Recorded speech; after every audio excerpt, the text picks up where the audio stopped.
నిండా మునిగాక ఇక చలేంటి అందుకేనేమో ఏమా అంటే తన బండారం తానే బయటెట్టుకుంటుంది ఇప్పుడు. అసలు నానేటి నా ఫ్యామిలీ ఏంటి నేను ఎట్లాంటి దాన్ని తీసి పాడులోకం నన్నిట్ట ఆవాస పాలు చేస్తోంది అని మొన్నటి దాకా తెగ కత్తింగులు ఇచ్చిందిగా. ఇక ఇప్పుడేటంటున్నదంటే నేనేటన్నా సాంప్రదాయిని చుప్పిని శుద్ధబూదని అనుకుంటున్నారా?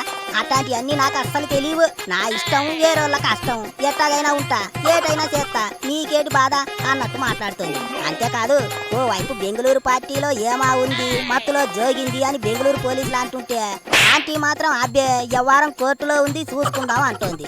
ఇప్పుడు ఎలాంటి టెస్టులకైనా రెడీ అంటోంది. అంతేనా, టెస్టులు చేయించుకున్న రిపోర్టులన్నీ వీడియోలో చూపించింది. CM Revanth Reddy AP deputy CM Pawan Kalyan appointment కావాలంటోంది. వారిని పూటకో ముచ్చట చెబుతోంది ఏమా అంటే. ఈ టెస్టులు రిపోర్టులు ఆ బెంగళూరు పార్టీ టైంలోనే చూపించి ఉండాల్సిందిగా, మరి ఇప్పుడెందుకట నాంగనాచి కబుర్లు చెబుతోంది ఏమా అంటే అంటూ తిట్టిపోస్తున్నారు జనం.